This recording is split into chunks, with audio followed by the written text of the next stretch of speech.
మధ్యలో ఇప్పుడు మధ్య కుంభకోణం జరిగింది, కావాలనే ఇరికిస్తున్నారు, ఒక్కొక్కరిని రోజు ఒక్కొక్కరిని అరెస్ట్ చేస్తున్నారు. అసలు మధ్య కుంభకోణం జరిగిందంటారు? అసలు కుంభకోణం మస్తుగా జరిగింది.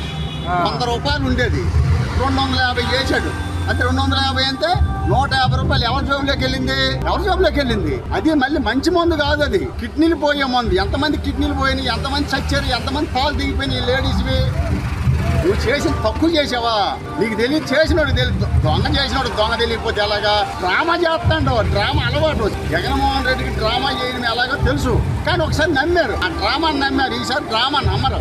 అంటే ఇప్పుడు డబ్బు అంతా ఎక్కడికి వెళ్ళిందంటారు? ఆ డబ్బులు నా జోబులోకి వెళ్ళింది, దాచిపెట్టారు. ఇతర దేశాలకు పంపించారు. ఇక్కడ ఉంటే దొరికిపోతున్నాను. అక్కడ కొంత దాచాడు, హైదరాబాద్లో కొంత దాచాడు. రచింత వీళ్ళందరూ బయటకు వస్తారు, చట్టపరంగా అన్యాయంగా వెళ్ళరు. జగన్మోహన్ రెడ్డి అన్యాయం చేసినట్టు చంద్రబాబు నాయుడు గారు ఎప్పుడు అలా చేయరు. ఆయన పరిపాలనే బాగుంటుంది. ఎన్టీ రామారావు దగ్గర నుంచి నేర్చుకుని వచ్చింది.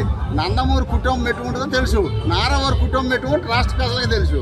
మీ కుటుంబం, మీ తాతకాయించి నీ కుటుంబం ఏంటో ప్రజలకు తెలుసు.